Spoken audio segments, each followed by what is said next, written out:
नमस्कार, जय हिंद दोस्तों। आप देख रहे हैं मास्टर वीडियो ऑफिशियल। और अभी चाहे आप इंस्टाग्राम, फेसबुक, यूट्यूब जहाँ भी देखो तो ऐसा लग रहा है कि जो ट्रेडर होते हैं, जो शेयर मार्केट में पैसा लगाते हैं वो, या नहीं तो फिर जो इन्फ्लुएंसर है, चाहे वो फेसबुक जहाँ भी वीडियो बनाते हैं, वही लोग पैसा कमा रहे हैं। और पूरा दुनिया तो एकदम वैसे ही पड़ा हुआ है। और वो देख के ना सबके दिमाग में ये चीज़ आने लगता है, क्योंकि सबका अल्टीमेट गोल यही होता है कि ज़िंदगी आसानी से गुजरे और उसके लिए पैसा इंपॉर्टेंट है और ये सब कितना अच्छा है। तो उसी का थोड़ा वास्तविकता साझा करते हैं, क्योंकि यूट्यूब भी हम चलाएं, शेयर मार्केट में भी थोड़ा बहुत, और फिर सरकारी नौकरी भी हुआ। जीके के लिए जैसा प्रश्न आ रहा है एनसीईआरटी और एससीईआरटी पे बेस्ड, तो उसी लिए किरण इंस्टीट्यूट ऑफ करियर एक्सीलेंस की तरफ से ये बुक आया है, जिसमें 5000 से अधिक एमसीक्यू दिया गया है, जिसमें सब्जेक्ट आपको मिल जाएगा पर्यावरण अध्ययन का, सामाजिक विज्ञान का और विज्ञान का। जिस किसी भी एग्ज़ाम में जीके के प्रश्न आते हैं उसमें ये आपको हेल्प मिलेगा। और ऑनलाइन का लिंक तो हम डिस्क्रिप्शन बॉक्स में दे देंगे, ये आपको नज़दीकी शॉप पे ऑफलाइन भी मिल जाएगा, तो ज़रूर विजिट कीजिएगा। एग्ज़ाम में ये आपको डेफिनेटली हेल्प करेगा। रियलिटी क्या है वही साझा करते हैं। और एक चीज़, जैसे अगर मैं कहता हूँ ना कि मैं सरकारी नौकरी कर रहा हूँ, तो इसको आप ऐसे नहीं समझना कि अरे ये तो बड़ा काबिल अपने आप को समझता है। मैं जब तैयारी कर रहा था उस टाइम भी, अभी भी कह रहा हूँ, सरकारी नौकरी में कोई ऐसा नहीं होता कि पूछ निकल जाता है।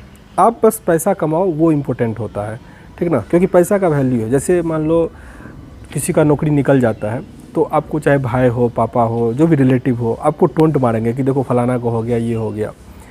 वो आपको तभी तक कहेंगे जब तक कि आप उससे कम कमा रहे हो। अब करो ना, जैसे कोई सरकारी नौकरी वाला 50,000 कमा रहा है, आप लाख रुपया कमाओ, आपको कोई नहीं कहेगा। कोई कहेगा भी तो आपको हंसी आएगा, बुरा नहीं लगेगा।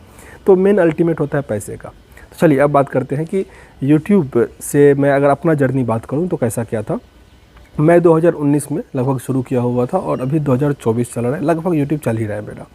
उसमें मेरा सबसे अधिक कमाई जो था वो 2022 का फरवरी महीने का, आई थिंक वो 3.5 लाख के आसपास था।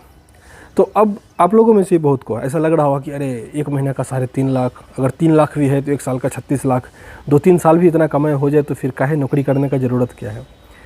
ये सब समस्या है। और यूट्यूब या फिर फेसबुक या इंस्टाग्राम जहाँ भी देखो तो यही सब क्लिप चलता है, सब इन्फ्लुएंसर का, सभी यूट्यूबर का, जो भी हो, बस वो सबसे पीक जो कमाई हुआ था ना, उसी का वो जिक्र करते हैं और उसको देख के सब सदमे में रहते हैं।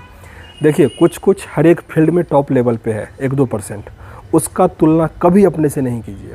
क्योंकि अगर 1-2% बिजनेसमैन करोड़पति है, 1-2% यूट्यूबर भी करोड़पति है, 1-2% भिखारी भी करोड़पति है, तो उसको अपने दिमाग में लेके नहीं चलिए, ठीक है। उस टाइम में क्या हुआ था, जैसे मैं कहा कि उतना कमाया हुआ था, तो उस टाइम जो भी मेरे मित्र थे यूट्यूबर, वो भी बढ़िया कमाए थे, क्योंकि उस टाइम एनटीपीसी ग्रुप डी सबका रिजल्ट आ रहा था, कट ऑफ आ रहा था, क्वेश्चन आ रहा था, तो बढ़िया सबका चला हुआ था जो भी स्टडी चैनल था। लेकिन क्या हुआ कि मेरे दिमाग में ये पहले से ही है, सब कुछ का ट्रेंड होता है। जैसे अभी बहुतों को लग रहा होगा जो न्यू जनरेशन है कि यूट्यूब तो अब चलने ही वाला है। मेरे भाई, दुनिया में कुछ भी ये सब चीज़ जो आता है ना, हवा की तरह आता है, तो मतलब आंधी की तरह, आत्मवंडर की तरह चला जाता है, ये सब चीज़ है। जैसे बहुत पहले कैसेट आया था, फिर सीडी कैसेट आया, याद होगा। सीडी कैसेट के बाद डीवीडी आया, तो लग रहा था अरे एक डीवीडी कैसेट में 5 फिल्म आ रहा है। फिर मेमोरी कार्ड आ गया, तो सबको लगने लगा कि मेमोरी कार्ड का ज़माना कभी नहीं जाएगा, क्योंकि इतना छोटा सा चीज़ है और उसमें इतना सारा स्पेस है, तो इसका ज़माना तो कभी नहीं जाने वाला, दुनिया इसी का है। लेकिन आप खुद से पूछो कि आप पिछले 3-4 साल में कब आप मेमोरी कार्ड खरीदे थे, क्योंकि सब आप ऑनलाइन देख रहा है। तो सब कुछ ट्रेंड चेंज होता है। यूट्यूब भी 4 साल 5 साल आगे तक चलेगा। मेरा भी अगर सरकारी नौकरी नहीं हुआ रहता या कोई भी नौकरी नहीं हुआ रहता, तो हम 3-4 साल यूट्यूब से अपना जो भी कमाना होता कमाते। लेकिन उसके बाद इसका भी डाउनफॉल आएगा। कुछ इसमें होंगे जो बच जाएंगे, नहीं तो सबका गिरेगा। क्योंकि इससे पहले भी बहुत सारे, आप वाईफाई स्टडी का नाम सुने होंगे, कहाँ चला गया। और जो लाइफ होता वो 50-60 साल का, 70 साल का होता है। उसमें अगर आपका 3-4 साल अच्छे से चला गया ना, इसका मतलब ये नहीं होता है कि ज़िंदगी बहुत अच्छे से चल गया है। तो और हाँ, मैं ये कह रहा था कि मेरे उस सब दोस्त का क्या हाल हुआ जो उतना के आसपास कमाया हुआ था। तो मैं इस चीज़ को मानता था, इसीलिए मैं सही जगह पे पैसा लगाया हुआ था। वो सब क्या किया था कि कोई कार खरीद लिया, क्योंकि देखिए बेरोजगारी में एकाएक अच्छा खासा पैसा आता है ना, तो सब चाहता है कि शौक़ पूरा हो। तो आईफोन खरीद लेना, कार खरीद लेना, जो भी था, अलग अलग विदेश घूमना, तो वो सब काम किया। वो सब अभी उसमें से 2-3 ऐसा है, बहुत ख़राब स्थिति है, नाम नहीं बताऊंगा, बहुत ख़राब स्थिति है। मतलब उन लोगों को प्रत्येक महीना सैलरी भी नहीं आ रहा है। मतलब यूट्यूब में क्या होता है कि $100 कंप्लीट होगा तब पैसा आएगा, तो वो भी नहीं आता है। तो ये सब चीज़ टेम्प्रोरी है। और लेकिन अगर आप कोई सरकारी नौकरी की तैयारी कर लो या प्राइवेट कर लो या कोई अपना बिजनेस कर लो, वो क्या है, एक परमानेंट है। आप कम भी कमा रहे हो ना, 20,000, 30,000, 40,000, वो आपका लगातार है। और जब आपका ये स्टेबल हो जाता है तो आप यूट्यूब के लिए टाइम निकाल सकते हो। एक चीज़, जब लॉकडाउन का टाइम हुआ था तो मैं उस टाइम ट्यूशन पढ़ाता था, कोचिंग टाइप का था मेरा छोटा सा, करीब 30-35 बच्चे थे ऑफलाइन में। तो वो मैं गांव आया था, तो होता है ना गांव मोहल्ले वाले आपको टोंट मारेंगे कि कुछ गांव में ही बिजनेस कर लो, ये कर लो। मेरे भैया ना बहुत अच्छा बात कहे हुए थे उस टाइम कि जिस चीज़ में समय लिमिट है, जैसे कि अगर आप किसी चीज़ का तैयारी कर रहे हो, कोई कोर्स कर रहे हो, कोई डिग्री कर रहे हो, जिस चीज़ का समय लिमिट है पहले वो कर लो। और जो चीज़ मार्केट में देख रहे हो ना पैसा कमाने वाला, वो तुम कभी भी कर सकते हो। जैसे दुकान हो गया, बिजनेस हो गया, कुछ भी चीज़, या फिर यूट्यूब, इंस्टाग्राम, कुछ भी कंटेंट क्रिएटर, कुछ भी आप देख रहे हो ना, XYZ, शेयर मार्केटिंग, वो आप लाइफ में कभी भी कर सकते हो। तो इसीलिए जो 25 साल तक का एज होता है उसको आप गलत चीज़ में नहीं लगाओ, ठीक ना। उस जिसमें टाइम लिमिट है वो करो। क्योंकि हमको याद है NTPC का जिस टाइम में एग्ज़ाम हम दे रहे थे ना, मेरा फोकस यही रहता था कि वीडियो कैसे बनाएं, वीडियो कैसे वायरल हो उस, क्योंकि एक दिन का 4000-5000 रुपया आ रहा है और उधर हम एग्ज़ाम दे रहे हैं, निकलेगा कि नहीं निकलेगा। लेकिन फिर खुद को समझाते थे। बहुत सारा मेरा ऐसा दोस्त है खुद का एग्ज़ाम छोड़ के, ठीक ना, दूसरे जगह जाके वीडियो बनाने का, तो पैसा डायरेक्ट आ रहा था ना, इंस्टेंट पैसा आ रहा था।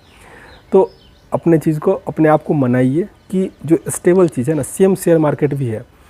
शेयर मार्केट में चलिए अब तो हम नहीं लगाते हैं क्योंकि सरकारी नौकरी वाला नहीं लगा सकता है, रूल है ये चीज़, लेकिन वो भी बहुत अच्छा नहीं है। आप देखोगे जो भी लगा रहा है ना, देखोगे कि 1 लाख रुपया लगाया, 5 लाख रुपया हुआ, लेकिन फिर जाते जाते वो 1 लाख रुपया भी लेके चला जाता है। वही रेयर 1-2 होगा आपके फ्रेंड सर्कल में, तो शायद आपको नहीं मिलेगा। फ्रेंड, दोस्त का दोस्त कोई ऐसा होगा जो अच्छा खासा कमाया होगा, किसी का डायरेक्ट दोस्त नहीं रहता है। तो ऐसा 1-2% ही है जो उसमें से कमा रहा है, मतलब सक्सेस रेट काफ़ी कम है। और ये जिनको लग रहा है कि यूट्यूबर ही बहुत कमा रहा है, इंस्टाग्रामर ही बहुत कमा रहा है, कभी आप एक सिंपल, मतलब अगर देश में आप तुलना करो तो जितना यूट्यूबर है उससे अधिक IIT पास करता है, क्योंकि पर साल कम से कम 10,000 तो IIT निकल रहा है, लेकिन 10,000 यूट्यूबर मतलब वायरल पर साल नहीं हो रहा है। तो यार उससे अधिक उसका किसी भी IIT का 5-6 लाख से कम का मतलब मंथली नहीं आ रहा है। और एक चीज़ क्या होता है, जैसे मान लो आप कोई वीडियो डालें, ठीक ना, जैसे हम डालें, आप डालें, कोई डाले, तो 1-2 महीना आपका वीडियो ना बहुत वायरल हुआ, मिलियन में जा रहा है, आपको लगेगा कि अरे यार अब तो ज़िंदगी चल गया, ठीक ना। लेकिन ऐसा होता नहीं है। जैसे सहदेव का मैं बात करूं, जो एक था बचपन का प्यार मेरा भूल नहीं जाना, उसका गाना सुने होंगे, कहाँ गया वो याद है, बाबा का ढाबा देखे होंगे, कहाँ चला गया वो सब। अभी आप बिल गेट्स का जो वो आया है, कौन सा चाय वाला है एक, वो हो सकता है 1-2 साल उसका ट्रेंड होगा, सब उसका फ़ोटो खिंचाएगा, उसका चाय का दुकान है जो भी हो, बड़ा होटल खोल ले, फिर 1-2 साल के बाद वो वहीं पे आ जाएगा। थोड़ा उससे अच्छा रहेगा लेकिन कुछ चेंजेज नहीं आएगा। तो साल में 1-2 साल अच्छा बनाने के लिए काम नहीं कीजिए, लॉन्ग टर्म में जो चीज़ अच्छा है वो काम कीजिए, ठीक है, जो आपके हित में होगा। बस इंस्टाग्राम सब पे जो देख रहे हैं ना, वो पूरी तरह से काल्पनिक टाइप से दिखाया जा रहा है ना, या फिर फेसबुक पे कि फलाना का इनकम इतना है, अब तो करोड़ों करोड़ महीना का बात कर रहे हैं, वो सब 90% वो फर्जी होता है, या फिर हो सकता है उसको 1 महीना उतना आ गया होगा। कुछ ही ऐसा है जिसका नाम सब जानता है, जैसे सौरभ जोशी है, भुवन बाम है, केडी मिनाटी है, वो 1-2% ही है। तो 1-2% में कह रहा हूँ ना, भिखारी भी अमीर होते हैं। सर्वे आप देखते होंगे कि भिखारी के पास होटल निकला, करोड़पति छापा पड़ा। तो ऐसा 1-2% हर क्षेत्र में है, तो इसीलिए उससे तुलना नहीं कीजिए। हाँ, पढ़ाई के साथ साथ थोड़ा टाइम देना है तो दे दीजिए, लेकिन उसको लेके फैसिनेट नहीं होइए। तो खैर इस वीडियो में इतना ही। हो सकता है कि किन्हीं को ये मेरी बात बुरी लगे कि अपना हो गया तो चलो दूसरे को ज्ञान देना शुरू कर दिया, पर वास्तविकता है ये। बहुत लोग अब फ़ोन करते हैं कि सर यूट्यूब का वीडियो कैसे बनाए, जो इंटर पास किए हैं। भाई पहले पढ़ाई कर लो, क्योंकि यूट्यूब का स्कोप ना बहुत लंबा नहीं चलने वाला, क्योंकि अभी AI का एक आया है सोरा, वो वीडियो भी बना दे रहा है, सब कुछ कर दे रहा है, तो आप क्या करोगे उसमें, उतना क्वालिटी कहाँ से लाओगे। उसमें भी वही लोग आ पाएंगे ना जिसके पास कैमरा का क्वालिटी अच्छा है, 10 एडिटर रखा हुआ है, तो है समस्या है थोड़ा। खैर इस वीडियो में इतना ही, मिलते हैं नेक्स्ट वीडियो में, तब तक के लिए जय हिंद।